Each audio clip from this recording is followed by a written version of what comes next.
Well, at this point, counsel, do you I believe you want did the accept the court to plea, and accept we'll enter the plea as. All right, it's his desire, if we haven't accepted it, that we do accept That's it. correct, Your Honor. All right, you are Mr. Brazier? I'm sorry. You are Mr. Brazier? Yes. Mr. Brazier, you understand the maximum period of incarceration the court can impose for the lying with respect to the peace officer involving an investigation of a violent crime is 4 years, 2 years for the lying with a investigation to a peace officer. You understand that? Yes. And you reviewed the pre-sentence investigation report? Yes. It's factually accurate? Yes. Is it your desire to accept your previously tendered pleas? Yes. The record will reflect the court does in fact accept your pleas. Are you ready for sentencing today? Yes. Very well. Mr. Doty, what would you like to say on behalf of your client? Your Honor, appearing before you is Mr. Brazier. He's 23 years old. He's engaged. He's the father of 2 children with 1 child on the way. He currently lives with his, well, he was at the time living with his spouse-to-be in Detroit in their home. She's had since to move out because of the nature of these charges. She's received death threats. They both received death threats before he had turned himself in, to the nature of they're going to kill his children, they're going to cut out the unborn baby from his daughter. There's been a lot of trauma that has been delivered to my client and his fiancée at this time.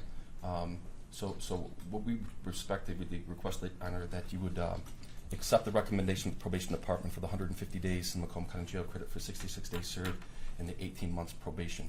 And my client would like to speak on his own behalf, Your Honor. Thank you, counsel. It is the obligation of this court in imposing sentence to consider punishment, rehabilitation, the need to protect society, as well as deter similar offenses, and individualized sentencing. Mr. Brazier, what would you like to tell this court? One, I did turn myself in. Yes, I lied, but I was not in the right state of mind. There was no way for me to prepare for a situation like that. I was scared. I'm not totally clear on the situation. And the report is rather sketchy with respect to the situation. And I will fill Your Honor in on some of those details. I appreciate it. But what the report suggests is that you had contact with the individual. The police questioned you regarding that contact. You didn't tell them the truth associated with the contact. Then you, once confronted with information that you were not telling the truth, you came forward and told them that you disposed of the body. I mean, that's all. That leaves a whole lot out there that's unaccounted for from the court's perspective. But what circumstances are you talking about? Well, when she died, it was just random. From my end of it. What do you mean? I was terrified. Literally from that point on, I didn't know what to do. I wasn't in the right state of mind for anything. And I turned myself in. They didn't present me with anything. After getting my thoughts together. So did you explain how she passed? I don't know exactly how she passed, what caused her to pass. I just know 1 minute she was cool, she was fine, she laid back for a minute. Next thing I know, she was dead. I don't know what caused it. I did not cause it or anything like that. I reacted stupidly off of fear and panic like I've never felt before in my life. Literally. Well, I mean, people are sitting around and somebody just passes. I mean, did you think about calling 911 or something like that? No, not at the time.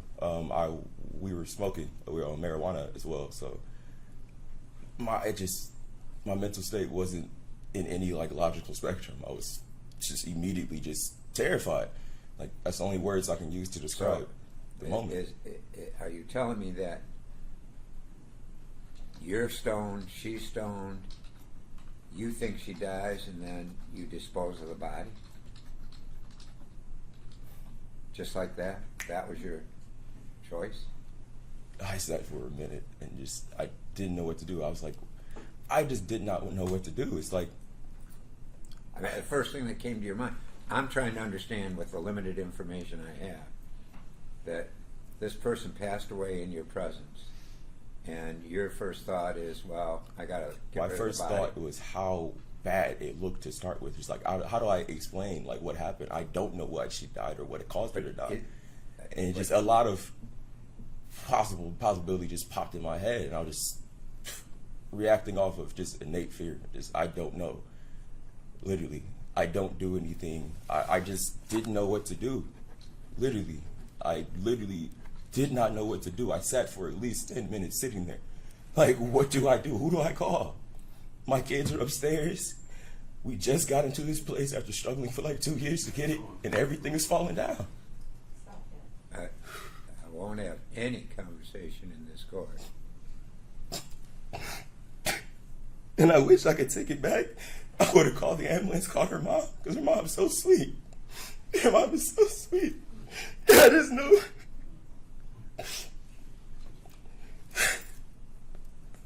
I wish I could take it back. Nobody been in the situation. At the very least, they'd be like, okay, this happened, confirm this. And everybody has some sort of peace right now, you know?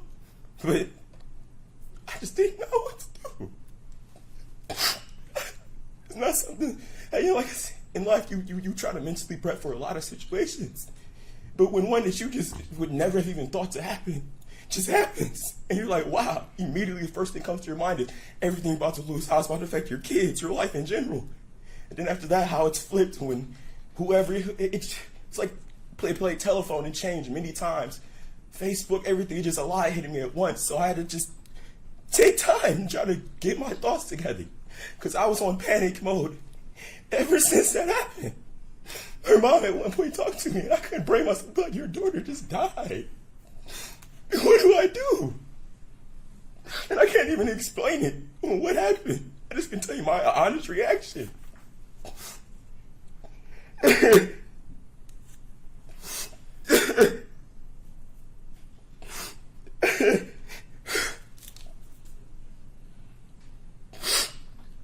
Anything further?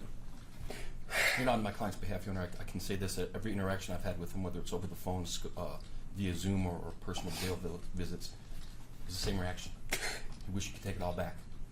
And we know that's not possible, but if there's one person that might deserve to be able to take it back, he does, because he's shown nothing but regret, sorrow, and just an utter confusion on his own actions.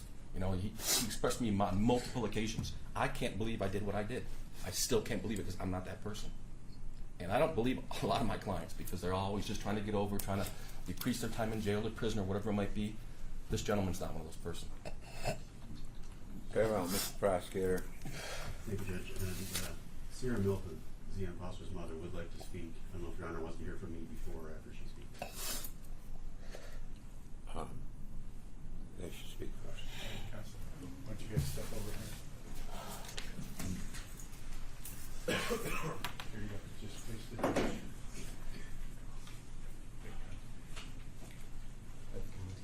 Yes.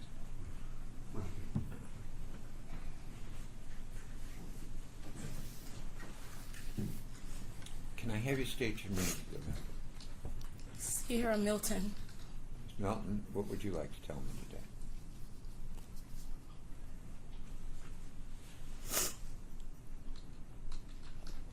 Zion.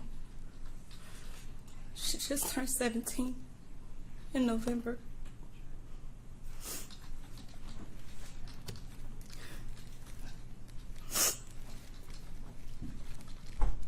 She shares her location with me everywhere she goes. She asks if she can go wherever I would allow her to go. There are yeses and there are nos. Because as a parent, you want to protect your babies. I have 6 kids. Zion is my oldest. All of my children look up to her. We were supposed to be planning her prom, her dress and colors. I'm still getting emails from the school right now for graduation pictures and just graduation. And now we can't do any of that because she asked me if she could go with Jaylin And I said yes, because I trust him. And I thought he would be responsible. But the fact is that it seems to me like he was hiding. He didn't pull up in my driveway. He pulled up in my neighbor's driveway. And he's pulled up in my driveway before. We've given each other a hug. I've spoken to him. He came that night and he picked my baby up by pulling into my neighbor's driveway and then parking in the front of my other neighbor's driveway. He called me. I didn't call him. He called me on the 5th when my baby didn't come home. He called me to say, I don't know why Zion would lie and put me into this.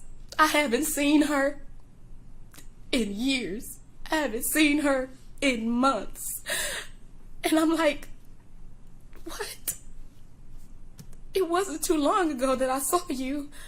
And even knowing that my baby has been in contact with him, I kept going to his house.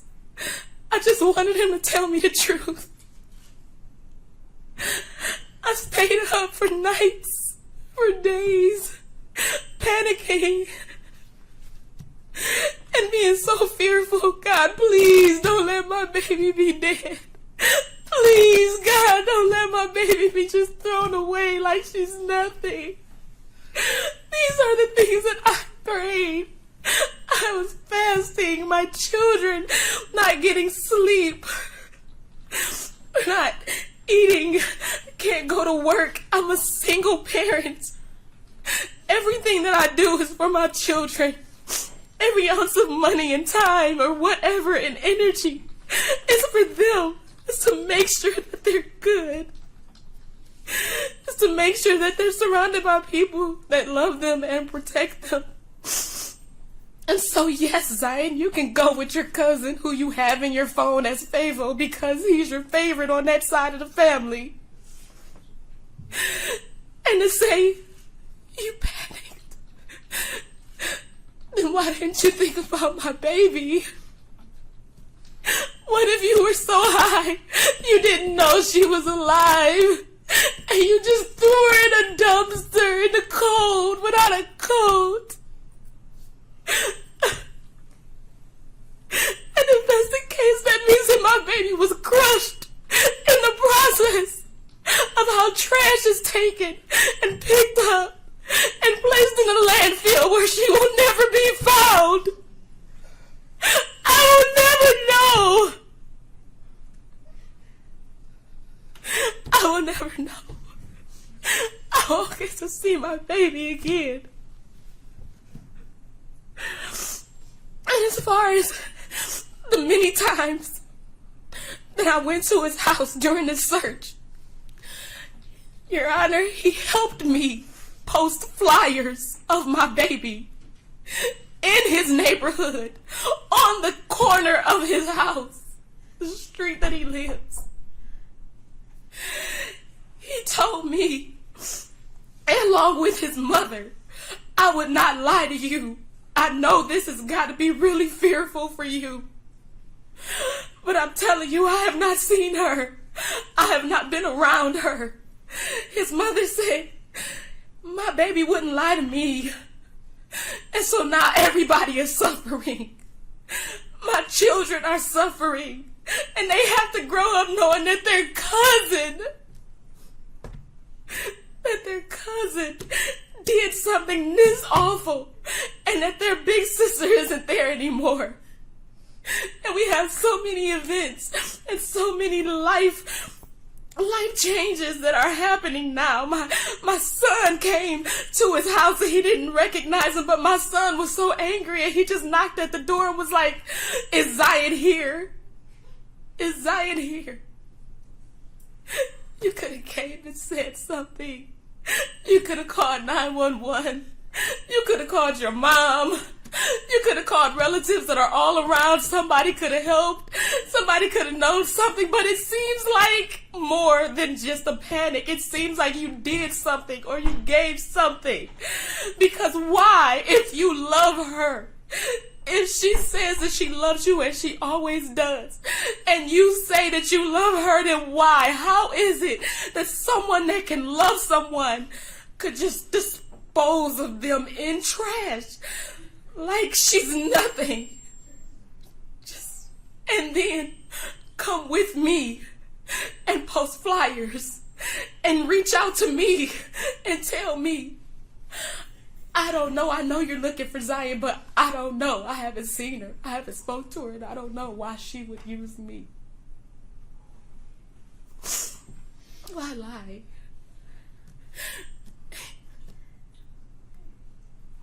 This is something that can't be repaired.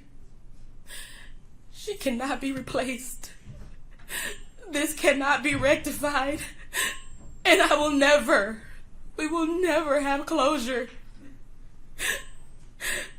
And as much as I love you guys, as much as I love that family, you have caused such distinction that it's hard to trust family at all. And now my babies are even more isolated. Because how can I trust family when family is one who did this?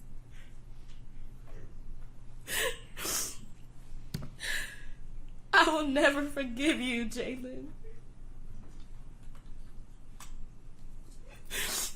And it may not matter, but I hope that your children grow up without you so that they can be better. Thank you.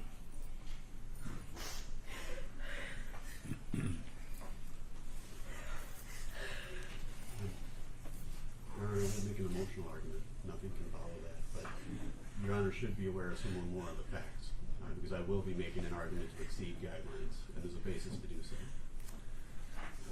January 4th, Zion went missing. She left to go to an individual's home, didn't know who at that time. Ultimately, of course, we learned it's Jaylin Brazier to smoke marijuana, as he indicates later. 15 days later, when he speaks to police, 14 days. It wasn't his panic that night, of course, that started this, but it's the 14 days after he pays for it now before the court. January 5th, you've heard the statements he's making to Sierra. January 7th, there are text messages. And at this point, Sierra has gone public with her daughter missing. And she's suffering through scams. She goes to the city of Detroit on the 8th to pay somebody money because her daughter is allegedly being sex trafficked in a home. She's going to gas stations. People are taking advantage of her, not because of defendant's panic, but because of what he chose to do every minute, every hour, and every day after January 4th. January 10th, police confront him. He says, I haven't seen her. I haven't been to East Point in a year. January 14th, police confront him again with phone records. I haven't seen her. I haven't seen her since May. Police confront him again. He says he'll come in for a polygraph. Of course, he doesn't show. On the 18th, finally, they confront him. He says he'll turn himself in. And on the 19th, he does so with his lawyer, not Mr. Doty, another counsel. And he tells police, ultimately, although lying during the course of the interview, he eventually confesses that he did, in fact, see Zion that night, picked her up, brought her home. They combined their marijuana together, and they both smoked it. And somehow, when he came back to the room, she was unconscious. Now, he didn't just, claim to be affected in any way, but purported that it was an overdose. Said she was breathing faintly, and that's important for the court. He tells police, the only one with knowledge of the facts, his version, if you believe a marijuana overdose, is that she was breathing faintly and he panicked. He didn't check on whether she was still breathing when he put her in the trunk of his car. He didn't check whether she was still breathing when he drove her to a dumpster. But counsel, Yeah. my concern here is what you're suggesting is that this was murder. That's what you're suggesting is that this was murder, not the disposal of a body. And that's the prosecution's consideration. Your Honor, you're correct. And you're putting facts in here that are not before this court, and this court is not prepared to sentence on murder today because that's not before me. Correct in one way, Your Honor. Homicide is not the charged offense, correct. Lying to police absolutely is, right? But that is distinct and different from the additional Correct. facts you're providing the Not court accurate, Judge. as to consideration that she was breathing when he disposed of the body. And that will go to one of the offense variables that I'm going to ask Your Honor. All right, well, let's get to the offense variable. So ultimately, he tells police where that dumpster is. Police take time to locate what company hauls from that dumpster, where the dumpster is dumped, what dump and landfill it goes to. And now 14 or more days after the incident, 15 days of lies and more, they find out that her body is unfortunately 75 to 100 feet or more below the surface. And the reason all of these facts are important, Judge, and they are before you, and I can present every police report, Your Honor, I can mark it as an exhibit if you prefer, is two things. Offense variables, of course, and the guidelines are suggestive in nature now. They're not mandatory. Offense variable 5 has not been accounted for in this public order offense. Offense variable 5 is the psychological injury to family members. You've heard from Sierra about how devastating this has been, not only to her, but other family members. Offense variable 8 is the transport or placement of a victim into a place of greater danger. A woman who's faintly breathing, thrown into a trunk of a car, buried beneath garbage, certainly is placed in a location of greater danger. Those are factors not considered within the public order guideline range, but they are to be considered by Your Honor when you make this decision, Judge. At the time I authorized these charges, I was aware, and as he sits before you today, you're aware these may be the only consequences he faces for the torture, the pain, and the suffering this family has to go through when they want to visit their daughter's resting place and they have to go to a landfill. Counsel, my concern is that I'm not sure I have the appropriate offense here, based on what you're saying, and that she was alive and put in a position that she ended up deceased. Murder should be the charge. And that's a decision that Wayne County But Prosecutor's that's Office not. needs to make, Your Honor. But that is not a decision for this court because it has not been charged. Correct. And so I can't go into these guidelines and say murder is an issue here because it is not before me, and you know that as well as I know that. And this would come back tomorrow, should I even consider that. It will not be considered by this court. Understood, Your Honor. Your Honor is permitted. What is here is absolutely perverted. I cannot believe what this family has been through. That is before this court. To suggest that somebody, what a sick society we live in, would further complicate and injure the mother of this child by suggesting that the child was subjected to other things in an attempt to procure finances from this person. It's perverted, absolutely perverted, but he's not responsible for that. And how our society goes on with that type of behavior, I am so sorry for what you've been put through. It is incredible. You're right, Judge. It's disgusting. I can't change those things. You understand that? Those things are not before me. Now, let's get to the guidelines, counsel. Yes, Your Honor. And what is before you, I believe the guidelines for what can be accounted are accurately scored. I believe counsel for defense said the same. So they're accurately scored as they're before me. Correct. Offense variable 5 and 8 are not available. Okay, well, I Under this public order. can't do that. But in order to exceed guidelines, Your Honor is able to consider facts that are not accounted for in the sentencing guidelines, which is why I present this to you.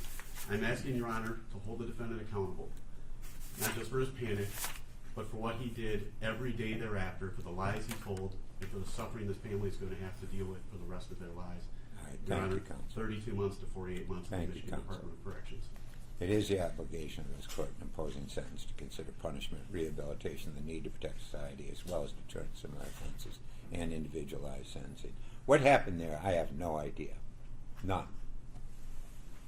The demise of this poor young lady is information that I never will possess. Nobody will possess. Quite frankly, is unique to your memory, which you did not share, which you intentionally then put this family through unnecessary trauma, despair, heartache, for no reason.